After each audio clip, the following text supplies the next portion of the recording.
우리 사도행전 9장 16절부터 30절까지 말씀 살펴보겠습니다.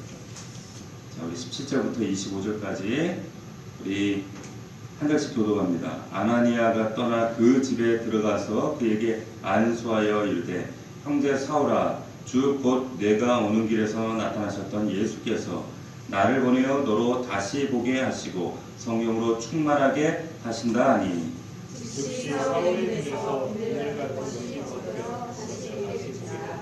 그러나 세례를 받고 음식을 먹으며 강건하여지니라. 사울이 다메섹에 있는 제자들과 함께 며칠 있을새 즉시로 강대당에서 예수가 하나님의 아버지를 선포하니 듣는 사람이 다 놀라 말하되, 이 사람이 예루살렘에서 이 이름을 부르는 사람을 멸하려던 자가 아니냐. 여기 온 것도 그들을 결박하여 대제사장들에게 끌어가고자 함이 아니냐 하더라.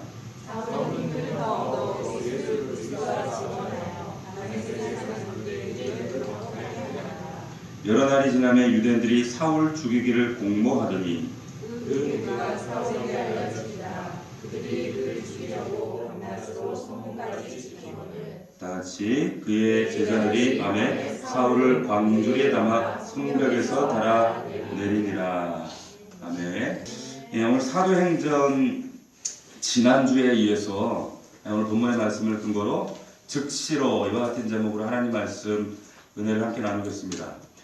사도행전 9장 말씀 우리가 지난주에 계속적으로 나누고 있는 대로 흩어진 크리스찬들, 막 이제 예수 믿기 시작한 그 크리스찬들이 그 핍박에 의해서 각지로 흩어지게 되었어요. 사마리아로, 유대 각 지방으로, 심지어는 이제 그 다메섹 지역까지 흩어지게 되었는데, 이 청년 사울이라고 하는 이 청년 사울이 당시에 최고 종교 권력자였던 대제사장에게 허가, 공문을 받아들고 지금 원정대를 조직했습니다.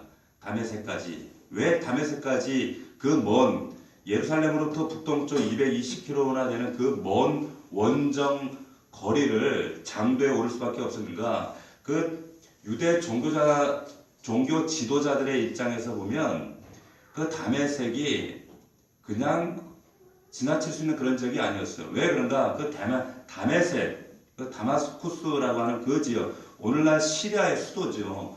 그 다마스쿠스에는 한 4만에서 5만의 유대인들이 살고 있었고, 회당이 40에서 50의 회당이 있었습니다. 그 많은 회당들 가운데 흘러 들어간 이 디아스포라 크리스찬들이 그 각 회당으로 들어가서 그곳에서 자신들이 만났던 예수 그리스도, 경험했던 그 십자가, 부활, 그 사건을 성경에 예정되어 있는 구약에 있는 말씀들을 대변해서 증가하기 시작한 거예요. 그리고 수많은 그 유대인들이, 그 회당에 모였던 다마스쿠스의 유대인들이 하나님 앞에 돌아오는 회심의 역사가 있게 되었다라고 하는 겁니다. 이와 같은 소식이 지금 유대 땅에 있는, 예루살렘에 있는 사울과 그 종교 지도자들에게 첩보됩니다. 그래서 부랴부랴 원정대를 조직하게 된 거예요. 사울이 정말 열심히 있는 그 유대 종교 지도자들을 따르는 그 당원들과 함께 이제 그 장도에 오르게 되는데, 그 장도에 오르는 그 다메섹 원정, 그 길에 뜻하지 않은 사건을 만나죠. 지난주에 우리가 봤던 것처럼 하늘로부터 한 번도 경험해보지 못했던 빛이 강력하게 사울과 그 일행을 사로잡게 됩니다. 장악하게 됩니다. 그리고 그 빛 가운데서 주님의 음성이 들려지죠. 사도행전 9장 3절 4절 이하에 보면, 사울아 사울아 내가 어찌하여 나를 박해하느냐. 그 빛이 자신을 집중하는데 그 빛 가운데 오래 같은 소리가 자신의 귀에 울리게 되는 거예요. 사울이 얼마나 당황했을까요? 당혹스러웠을까요? 평생에 경험하지 못했던 그런 신비한 사건을 사울이 경험하면서 그 입에서 불현듯 나온 대답이, 주여, 주여, 누구십니까? 라는 질문을 반문하게 됩니다. 누군지도 모르는데 지금 그 빛 가운데 이 비몽사몽간에 도대체 그 빛 가운데 말씀하시는 주체가 누군지도 모르고 엉겁결에 내뱉은 말이 주여, 퀴리오스. 사울은 직감적으로 이 빛 가운데서 말씀하신 그 음성이 주인이 내 평생의 주인이 되시겠구나 라는 사실을 직감을 했습니다. 그래서 언급결에 주인님 퀴리오스라고 얘기하게 됩니다. 자, 그 음성의 주인이 바로 예수 그리스도, 그 빛이신 예수 그리스도께서 사울에게 말씀하시기를 시내로 들어가라. 시내로 들어가면 너와 만나서 네가 앞으로 행할 일들에 대해서 말해줄 사람을 만나게 될 것이다. 그가 누군가? 아나니아였죠. 아나니아와 운명적인 만남을 가지게 되었습니다. 그 18절 말씀에, 지난주 18절 말씀에 보면 즉시 사울의 눈에서 비늘 같은 것이 벗어져 다시 보게 된지라. 즉시 비늘 같은 것이 벗어져 다시 보게 되었다. 이런 말씀을 우리가 지난주 나왔죠. 다시 보게 되었다. 사울이 다시 본 것이 다시 눈을 떠져서 예전 보던 것을 다시 보게 되었다는 그런 뜻이 아니라, 물론 가시적인 육신적인 눈을 회복했지만 예전과 완전히 다른 그런 세상을 볼 수 있는 그런 눈이 열리게 되었다는 거예요. 전혀 다른 과거에 육신으로 살던 육신의 생각이 아니라 이제 새로운 영적인 세계를 볼 수 있는, 하나님의 뜻을 분별할 수 있고 율법적인 자신이 아니라 새로운 은혜 아래 있는 자신과 그리고 앞으로의 나아갈 길과 비전과 꿈들을 보게 되었다는 거예요. 그래서 지금 이 사도행전에 저자 누가는 이 사건을 사울이 다시 보게 되었다 이렇게 얘기하고 있는 겁니다.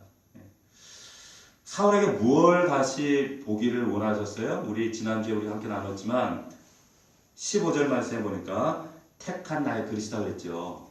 다시 말하면 너는 하나님이 쓰실 도구야. 사울 자신의 정체성을 알게 된 거예요.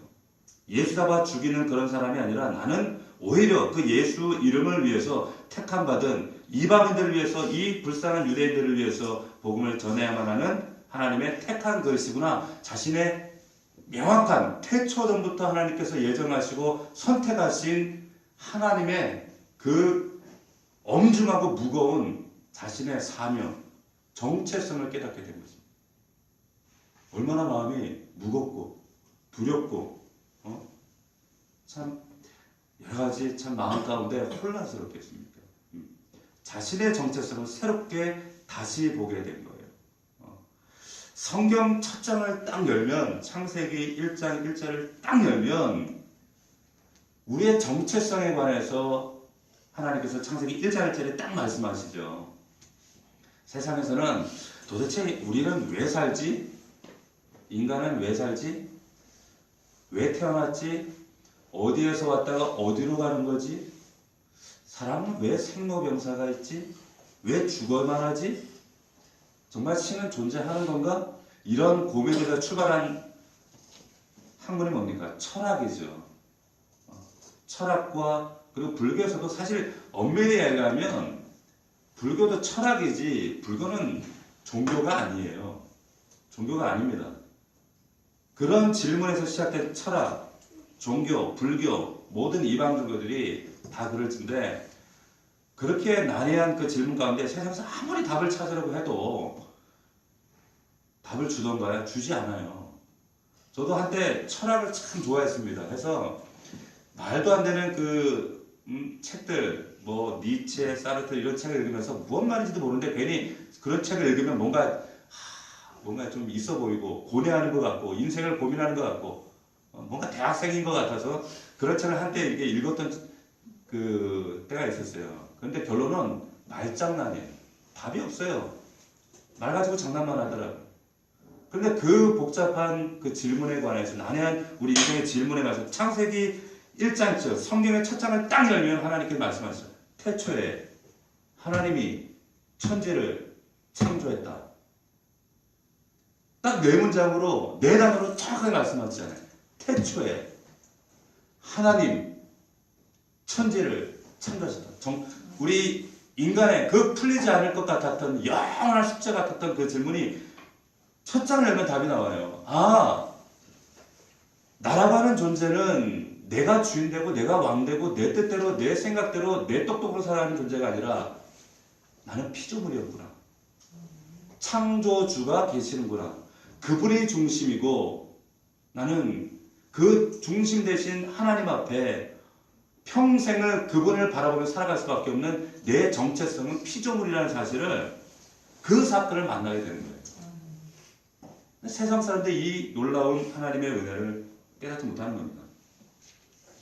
믿음의 첫 장 창세기를 딱 열면서 하나님은 창조주, 나의 정체성은 피조물. 이 말은 내 인생의 주인은 하나님이 되셔야 한다는 거예요. 자, 두 번째 뭘 다시 보아야 하는가? 사울이 첫 번째는 자신의 정체성을 다시 보게 됐어요. 택한 나의 그릇. 두 번째는 고난이라는 것을 다시 봅니다. 16절 이하에 보면은 예수님께서 네가 어떻게 고난을 받아야 할 것인가? 내 이름 때문에. 과거에는 내 이름을 믿는 자들을 잡아 죽이고 옥에 가두고 스데반을 돌로 쳐 죽이고 그렇게 핍박하는 자로 살았는데 역으로 이제 네가 내 이름 때문에 어떻게 고난을 받아야 할 것인가를 사울에게 예언하셨어요. 사울이 다시 보게 된 것은 그 고난의 의미를 깨닫게 된 거예요. 아, 이 고난이 하나님의 징계가 아니라 나를 십자가 자리까지 낮추시고 나를 하나님의 사람의 모양으로 만드시기 위해서 하나님이 행하시는 특별한 하나님의 은혜구나. 세상 사람들은 고난을 은혜라고 여기지 않죠. 그러니까 믿음이라고 하는 것은 세상 사람들이 가지고 있는 그 시각을 바꾸는 것이 바로 믿음의 변화입니다. 어떻게 나에게 주신 하나님의 그 고난이 은혜입니다 이런 고백을 할 수 있겠습니까? 절대 그럴 수가 없는 거거든요. 하나님의 선택받은 사람은 이 고난을 그래 내게 주신 하나님의 축복이야 은혜야 라는 사실을 깨닫게 되는 거예요. 하나님이 우리에게 왜 광야의 시간을 허락하시는가? 이유는 광야가 목적이 아니에요. 신명기 말씀에 보면 광야가 목적이 아니라 그 광야를 통해서 내가 누구인지를 깨닫게 하시기 위함입니다. 하나님께서 나를 선택하시고 하나님이 원하시는 믿음의 수준으로 나를 만드시기 위해서 그 신명기 말씀에는 너희를 겸손한 자로 세우시기 위해 이렇게 말씀을 기록하고 있습니다. 사울은 자신도 인식 못했던 눈에 비늘이 떨어져요. 비늘 같은 것이 떨어졌습니다. 하나님을 예수 그리스도를 만남과 동시에 비늘 같은 것이 떨어졌다. 여기 성경에 보면 이 비늘 같은 것이 헬라에 보면 레피스예요. 이 레피스가 뭔가 하면 목욕을 오래 안 하면 왜 몸에 지저분한 이 그 딱지 같은 것이 생기죠. 어릴 때 저희는 국민학교를 다녔잖아요. 국민학교 때 그 학교에 이제 건강검진을 하면 엑스레이를 가져와서 찍었었어요. 엑스레이를 찍는데 그래서 남학생 먼저 혹은 여학생들 이렇게 사진 엑스레이를 찍는데 찍으면 이제 옷을 다 훌러덩 다 벗어요. 벗으면 가관이 아닙니다. 그 당시에는 목욕탕을 진짜 명절에만 한 번씩 갔었어요. 벗으면 그래도 저희 집도 이렇게 참 찌질하게 참 못 살았지만 그래도 저도 한 달에 한 번씩은 시골이지만 갔었거든요. 그런데 정말 1년에 한 번, 두 번 갈까 말까 한 그런 친구들이 있었어요. 그러면 옷을 벗으면 정말 몸에 때가 딱지같이 떨어져요. 허물같이. 그런 떨어지는 친구들이 있었어요. 우리가 막 기겁을 하고 그래가지고 놀리고 막 이랬다고요. 옛날에 이도 많고 막 그랬잖아요. 근데 이번 비늘 같은 것이 그런 거예요. 사울 자신이 인식하지도 못하는 이 몸의 허물, 이 때딱지 같은 것이 눈에 더덕더덕 붙어 있었는데 그것이 떨어졌다는 겁니다. 비늘 같은 것이 떨어질 때 비로소 다시 보게 됐다는 거예요. 이 비늘 같은 것이 뭘까요? 영적으로 이 비늘 같은 것은 그때까지 자신이 그렇게 자랑했던 사울에게서는 율법 같은 거예요. 율법, 그리고 프라이드, 교만, 자만심, 이 모든 것들, 자기가 가지고 있는 내 상식, 내 기준, 이 모든 것들이 비늘이 하나씩 떨어져 나왔다는 거예요. 그 신앙생활이라고 하는 것은 내 눈에 나 자신도 몰라요. 나 자신도 인식하지 못했던 비늘 같은 것들이 하나씩 하나씩 떨어져 나가는 과정을 경험하는 것이 바로 신앙생활인 줄로 믿습니다. 아멘. 여러분들에게 비늘 같은 것들이 얼마나 지금 떨어지셨어요. 참 안타까운 것은 신앙생활 연륜과 이 비늘 떨어지는 것은 아무 상관이 없어요. 아무 상관이 없습니다. 자, 사울이 이 비늘 같은 것들이 하나님 앞에 낱낱이 다 떨어지고, 오늘 말씀에는 지금 한 사건으로 쭉 이어지는 것 같지만 이 말씀이 지금 단 하루 혹은 며칠에 이루어지는 사건이 아니에요. 다메섹 사건 이후에, 그리고 지금 이 말씀에는 구체적으로 표현이 안 됐지만 갈라디아서와 또 다른 그 서신서에 보면 이 사건은 지금 약 10몇 년의 사건을 압축해 놓은 사건이에요. 그래서 여기에 보면 사울이 다메섹 사건 이후에 아라비아로 갑니다. 갈라디아서 보면 갈라디아로 갔다가 아라비아라는 곳으로 가요. 아라비아. 깊은 그곳이, 학자들은 그것이 사막이다, 아니다, 그 아라비아라고 하는 당시에 또 다른 어떤 지역이다, 이렇게 얘기를 여러 가지 의견들이 있지만 어쨌든 간에 다메섹에서 그 하나님을 만나 비늘의 껍질이 벗겨지고 나서, 그리고 나서 3년이라는 시간을 아라비아에 갑니다. 운둔합니다. 특별한 생활을 하지 않아요. 그리고 다시 다메섹에 왔다가, 그리고 이후에 다시 예루살렘에, 오늘 26절에 보면은 사울이 예루살렘에 가서 제자들을 사귀고자 하나 라고 했을 때, 이때는 기간이 벌써 수년이 지나는 거예요. 벌써 수년이 지나고 이후에 다시 예루살렘에 한 15일을 유했다가 다시 다소로 가요. 다소에서 약 8년을 지냅니다. 그리고 본격적인 사역을 한 그 지역이 안디옥 교회잖아요. 안디옥 교회에 정말 본격적인 사역을 하기 전까지는 13년 혹은 15년이라고 하는 시간 동안 사울이 고민을 합니다. 그 고민 동안 고민하면서 뭘 했을까요? 자신의 비늘을 벗겨내는 작업을 한 거예요. 비늘을 벗겨내는 작업. 비늘 같은 것들, 율법의 껍데기들, 자신의 상식의 껍데기들, 자신의 아집, 고집, 이런 것들을 하나님 앞에 깨뜨리는 과정을 하게 됐다는 겁니다.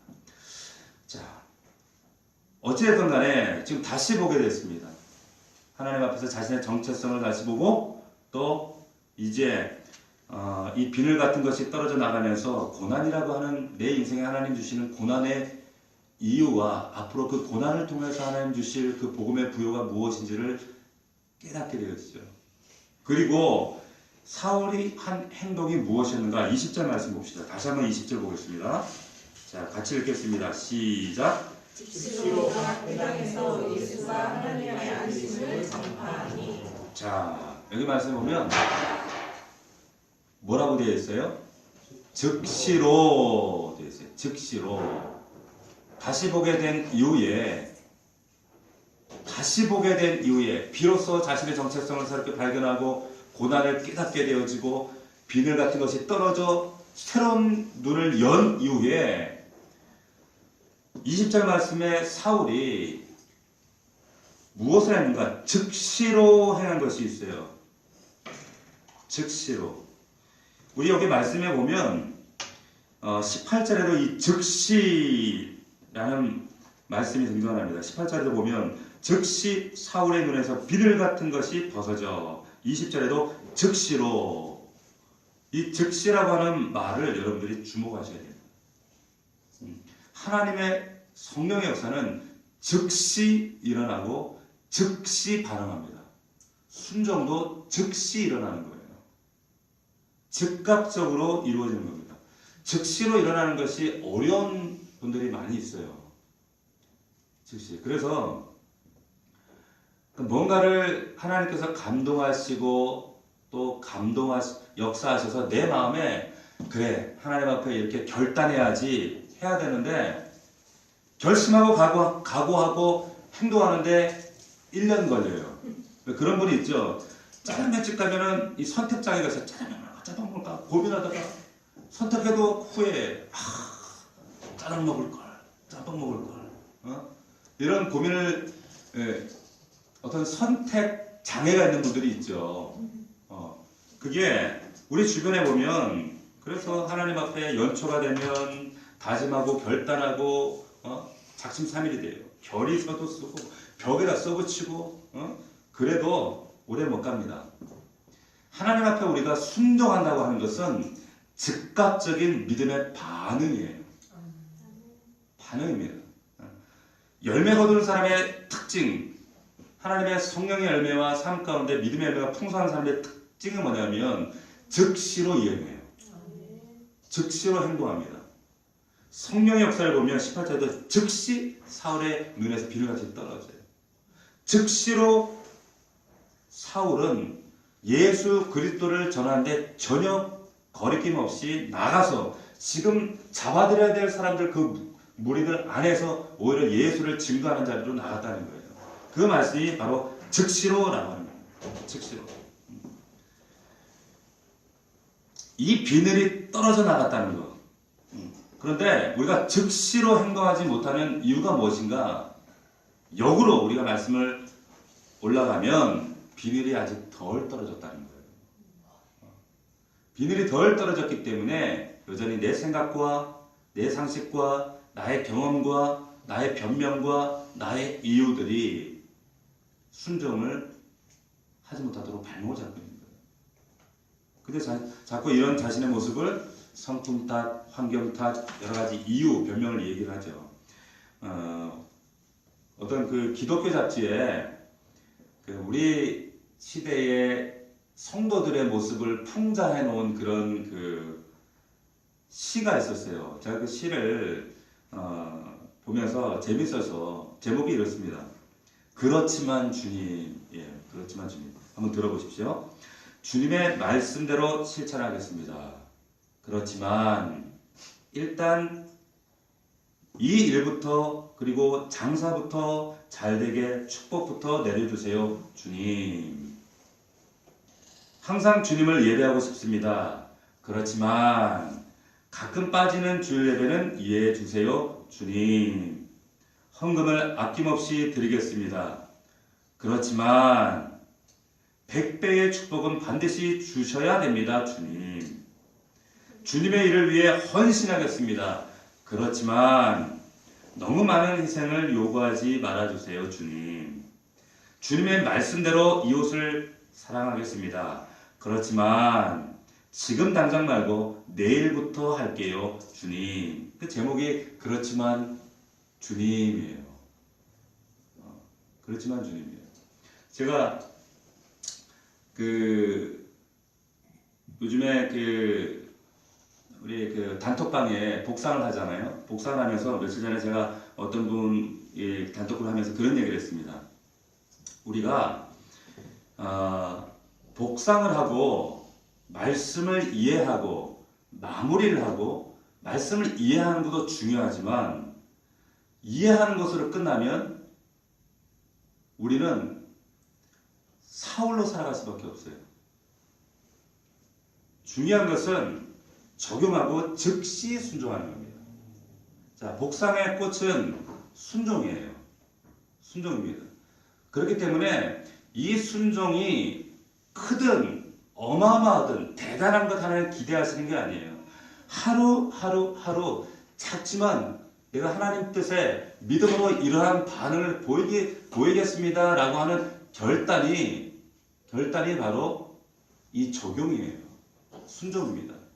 그래서 제가 그런 글을 올려놨었어요. 즉시로 행하는 것이 복상의 목적이에요. 여러분, 전도도 마찬가지입니다. 전도합시다. 우리 전도 153 영혼구원. 이것이 슬로건이 아니라 이것이 우리가 하나님 앞에서 약속이에요. 약속이에요. 그런데 왜 전도를 하지 못하는 이유가 왜 그런가 하면 우리가 영혼을 바라볼 때 첫 번째는 영혼에 대한 내 마음에 주님처럼 느끼는 그 민망히 여기는 마음이 없기 때문에 그래요. 그 민망히 여긴다는 마음이 우리 사실 좀 어감이 좀 다소간에 좀 와닿지 않죠. 그런데 그 영혼을 바라볼 때 민망히 여긴다라고 하는 그 의미는 정확히 엄밀히 얘기하면 이런 거예요. 창자가 끊어진다는 의미예요. 창자가. 여러분 창자가 끊어지는 고통 아세요?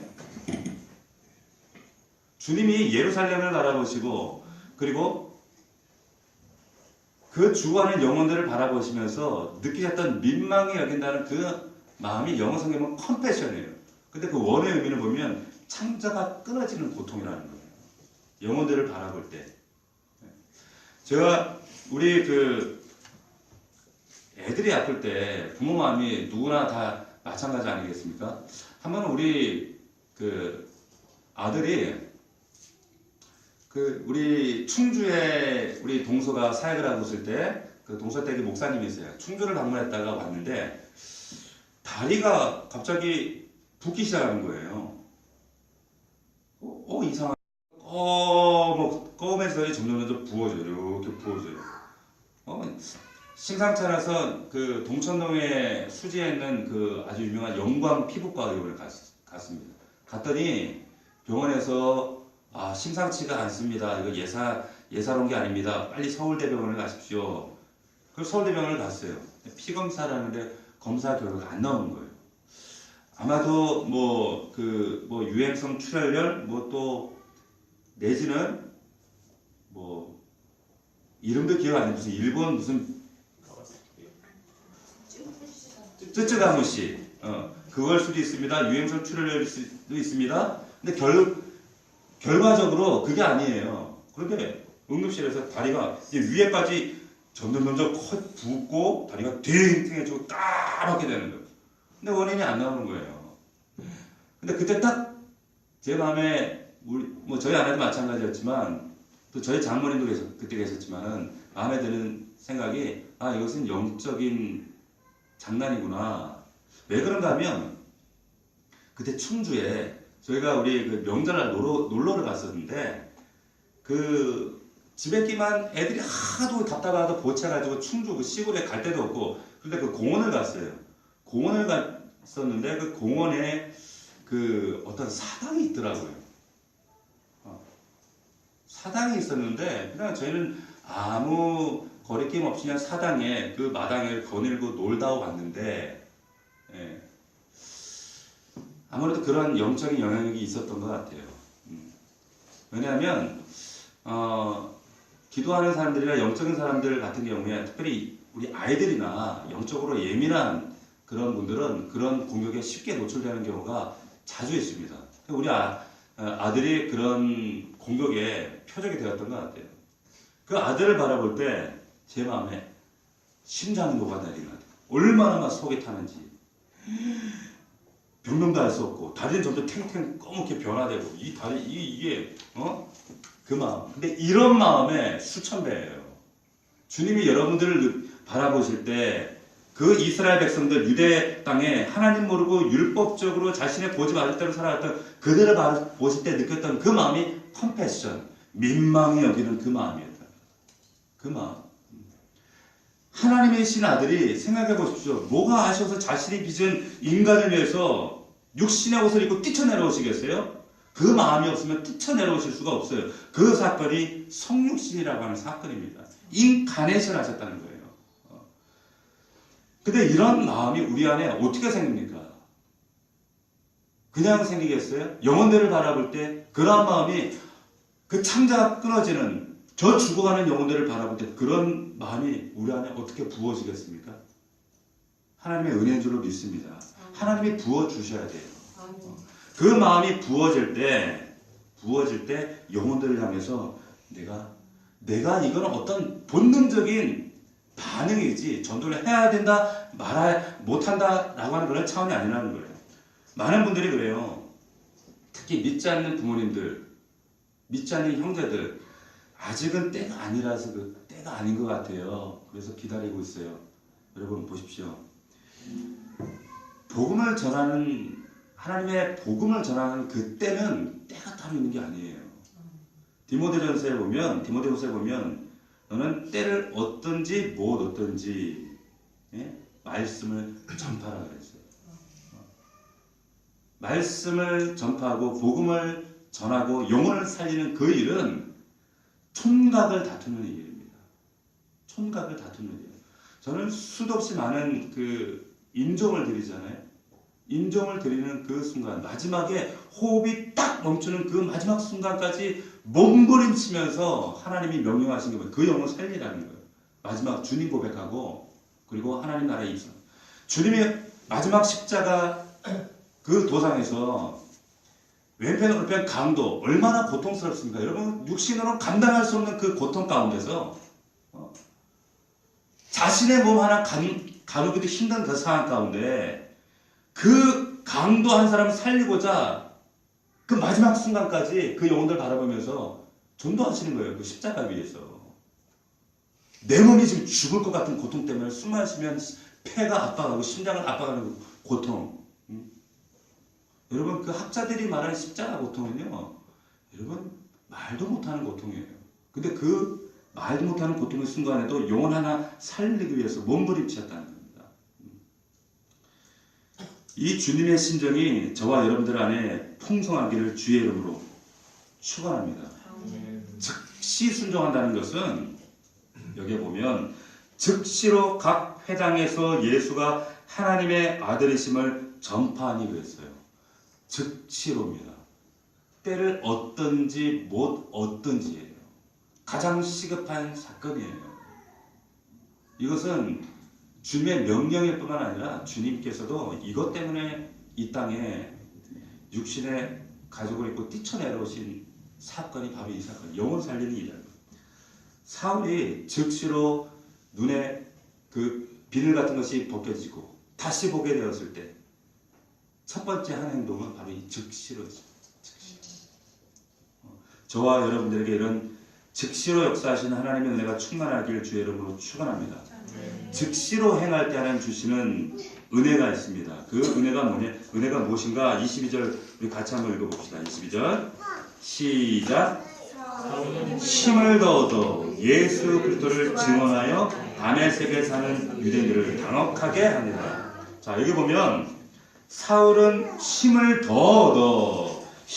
얻어 이 힘을 얻어 이렇게 번역된 이 헬라어 단어가 엔디나모라고 하는 거예요. 엔디나모. 이 말의 의미는 헬라에 보면은 시제와 어떤 시상이라는 게 있어요. 이게 뭔가 하면 미완료 과거 수동태, 쉽게 이야기하면 미완료라고 하는 건 아직도 과거지만 과거에서부터 지금 진행되고 있다는 거예요. 그리고 수동태라고 하는 건 능동태, 내가 주가 아니라 수동. 그것을 주시고자 하는 하나님이 계시다는 거예요. 하나님이시고 내가 능동이 아니라는 거예요. 그것이 미완료 과거 수동태인데 힘을 얻는다 이 말은 과거에서부터 지금까지 계속적으로 진행된 사건. 누구에게? 즉시로 순종하는 자에게 하나님께서 이와 같은 은혜를 주신다는 거예요. 믿으시기를 축원합니다. 신약성경에 보면 이 엔디나모가 7번 나옵니다. 7번 나오는데 거의 믿음의 영적인 성장과 강건하게 하시고 하나님을 부여하게 하시고 할 때 쓰이는 단어가 바로 이 엔디나모예요. 로마서 4장 20절입니다. 믿음이 없어 하나님의 약속을 의심하지 않고 믿음으로 견고하여져서 라고 할 때 이 말이에요. 에베소서 6장 10절에 끝으로 너희가 주 안에서와 그의 힘의 능력으로 강건하여지고 디모데후서 2장 1절 너희가 그리스도 예수 안에 있는 은혜 가운데서 강하고 이 말도 뭐예요? 과거에서부터 지금까지 하나님께서 끊임없이 계속적으로 진행적으로 끊임없이 부어주시는 하나님의 능력, 은혜 그런 하나님의 어떤 강하게 하심, 경고케 하심 이게 바로 엔디나모라고 하는 거예요. 어떤 자에게 주세요? 즉시로 순종하는 자에게 하나님 주신다는 겁니다. 이로 인해서 오늘 말씀해 보니까 유대인들이 당혹했다 그랬어요. 유대인들이 당혹했다는 겁니다.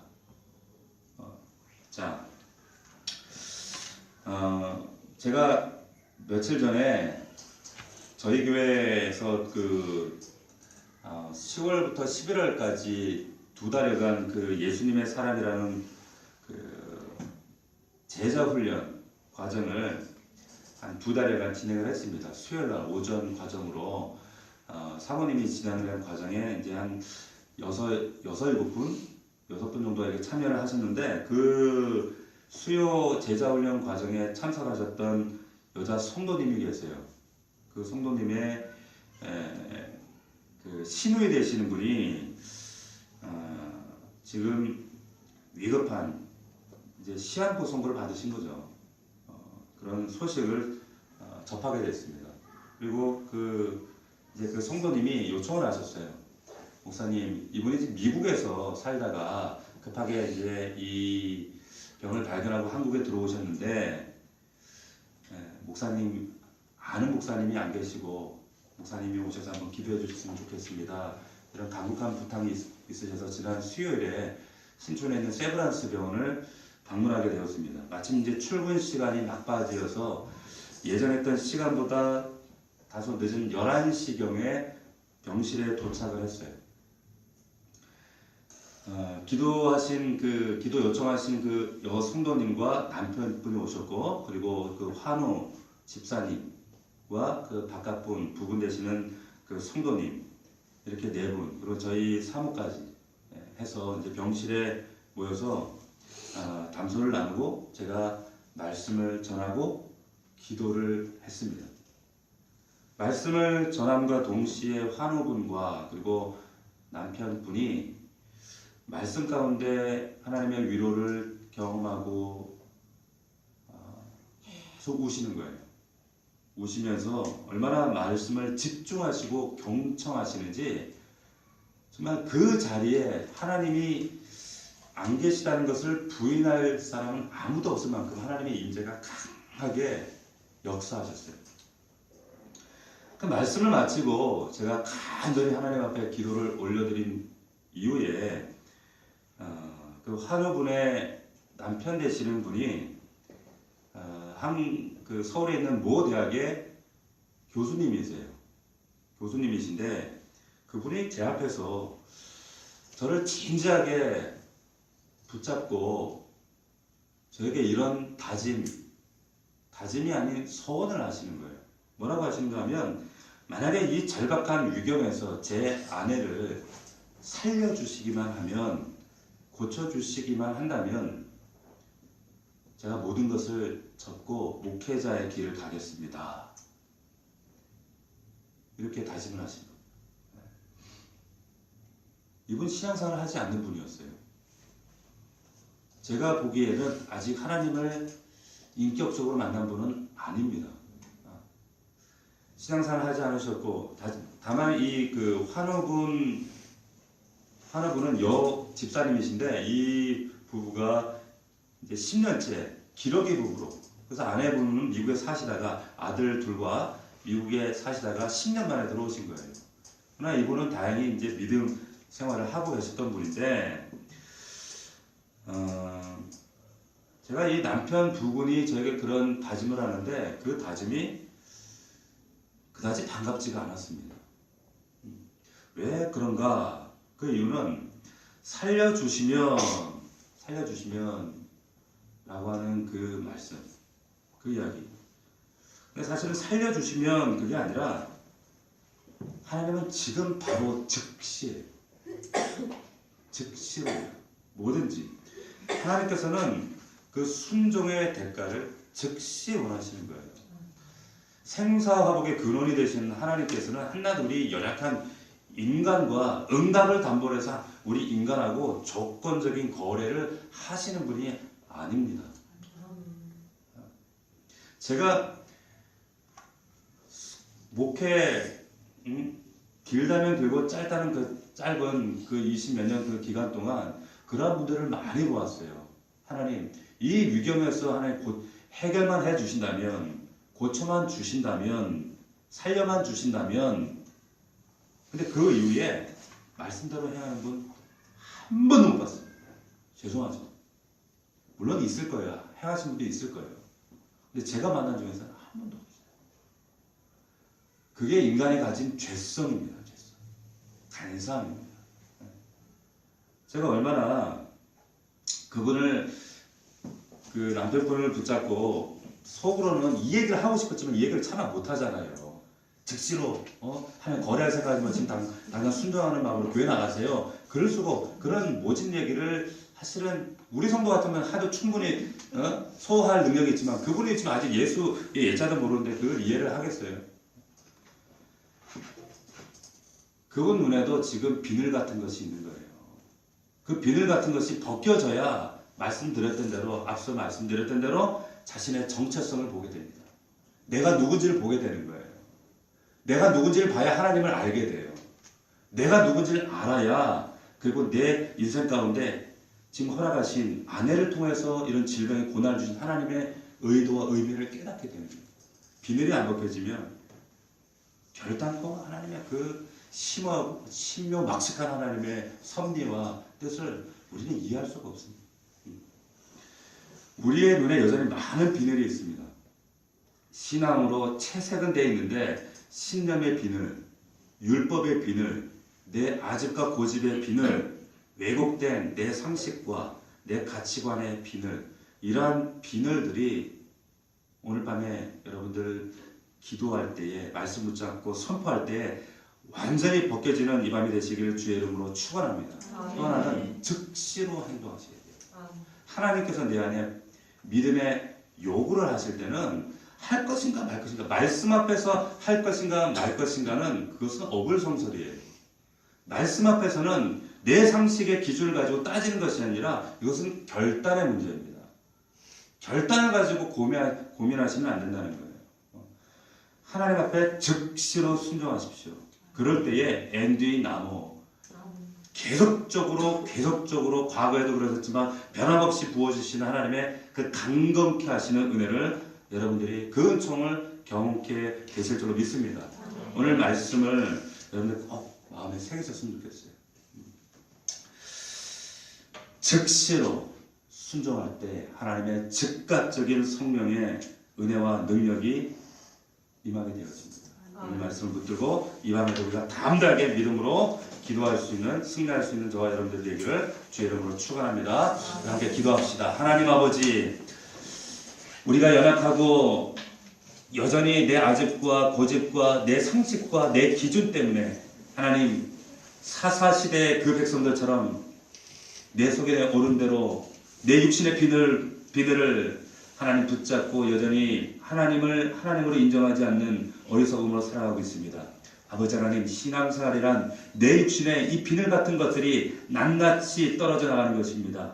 아버지 하나님, 온전히 벗어버릴 때에 다시 보게 되는 역사가, 새롭게 발견되어지는 역사가 있게 되는 줄로 믿습니다. 아버지 하나님, 축복하여 주시옵소서. 이 밤에 우리 눈꺼풀에 가리워진 모든 비늘 같은 것들이 떨어져 나가는 그런 놀라운 기적의 밤이 될 수 있도록 아버지 축복하여 주시옵소서. 즉시로 순종할 수 있는, 결단할 수 있는 믿음, 행동할 수 있는 믿음, 그러한 믿음으로 우리를 붙드시고 인도하여 주시옵소서. 이 밤에도 성령 하나님께서 생수의 강과 같은 그런 은혜의 폭포수 같은 하나님의 생수의 역사가 이 밤에 풍성히 넘치게 하여 주시옵소서. 믿사옵고 예수님의 이름으로 기도하옵나이다.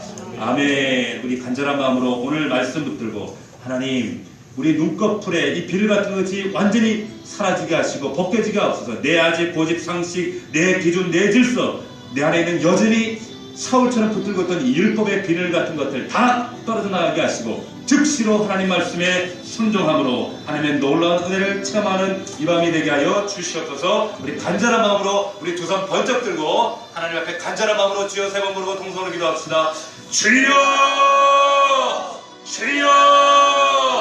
주여!